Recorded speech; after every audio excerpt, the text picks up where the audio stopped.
Japanese drilling boat to probe the Earth's mantle. This Japanese drilling boat could soon be the first ever vessel to penetrate the Earth's mantle.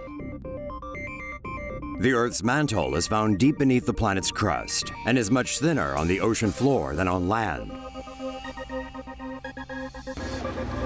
It's with this in mind that scientists plan to use the Chikyu drill boat to bore into the mantle by 2030. After sinking 4 kilometers to the ocean floor, the boat would drill through 6 kilometers of crust before reaching the mantle. The researchers want to investigate the mantle itself and also if micro-organisms exist within it. Say no to safe spaces on YouTube. Support TomoNews at patreon.com/TomoNews. Stay glued to your screen for more on the wee blue miracle we all call home. Supervolcano stirs under millions in Italy. A supervolcano that last erupted nearly 500 years ago is showing signs of reawakening.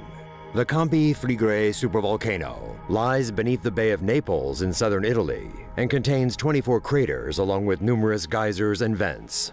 According to scientists, there has been a recent decrease in gas pressure at the supervolcano. There has also been a recent increase in the temperature of the supervolcano's hydrothermal reservoir. The combination of these two factors means the magma may be approaching critical degassing pressure, which could lead to volatility and even culminate in an eruption. Campi Flegrei is Italian for burning fields. The supervolcano is 8 miles wide and sits directly under more than 500,000 people. Campi Flegrei spewed ash across Europe for 8 consecutive days when it last erupted in 1538.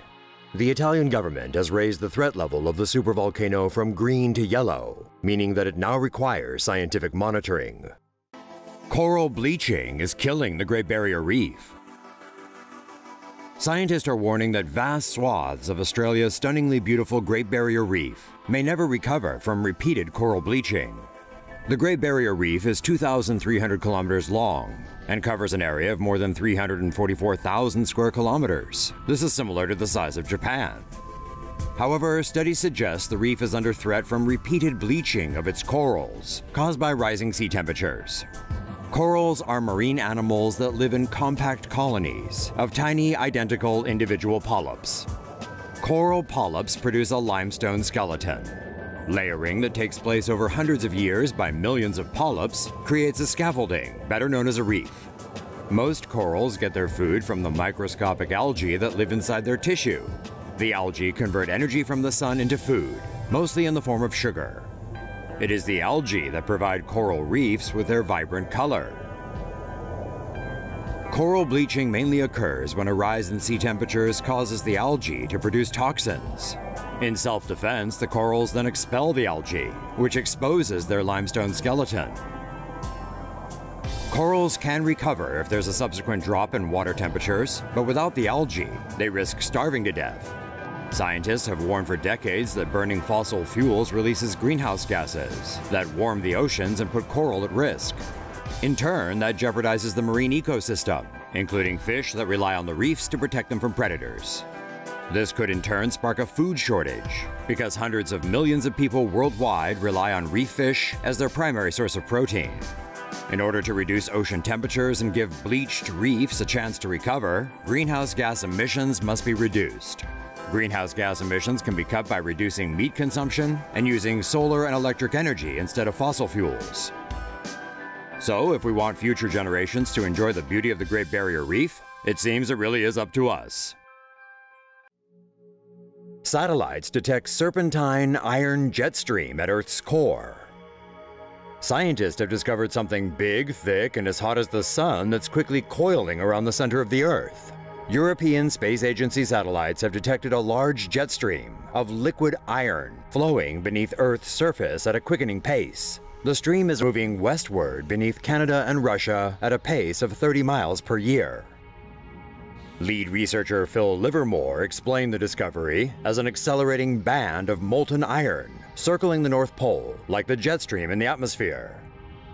This molten jet stream might be caused by buoyant forces in the Earth's core or variations in the magnetic field within the core. And no, before you ask, it's not Marijuana Man's fabled trouser snake. We know, we already checked. Say no to safe spaces on YouTube. Support TomoNews at patreon.com/TomoNews. New study reveals cause of glacier melt in Greenland. During the summer of 2015, Greenland experienced its highest rate of glacier melt ever recorded. A study shows the record-high melt is linked to the effects of a phenomenon known as Arctic amplification. Arctic amplification refers to the faster warming of the Arctic compared to the rest of the northern hemisphere as sea ice disappears. It is fueled by a feedback loop. Rising global temperatures are melting Arctic sea ice, leaving dark open water that absorbs more solar radiation, further warming the Arctic. According to the study, the atmosphere and the oceans combined are contributing to the melting of vast ice sheets off the coast of northern Greenland. The effects of Arctic amplification are unknown, but scientists believe it can change the Arctic jet stream flow, which circles the northern latitudes. Jet streams are narrow bands of strong winds in the upper atmosphere that follow the boundaries of hot and cold air. In the Arctic's case, frigid polar air is separated from warmer air in the south. A slowdown in the jet stream would cause wilder swings and allow it to bend farther north than usual, creating a high-pressure system called a cutoff high. The cutoff high draws in warm air from lower latitudes, leading to greater ice melt conditions.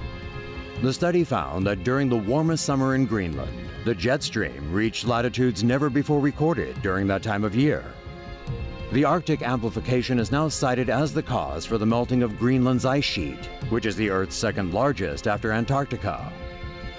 The ice sheet holds enough ice that if it were to melt entirely, it would raise the average global sea level by about 7 meters and lead to ocean warming worldwide.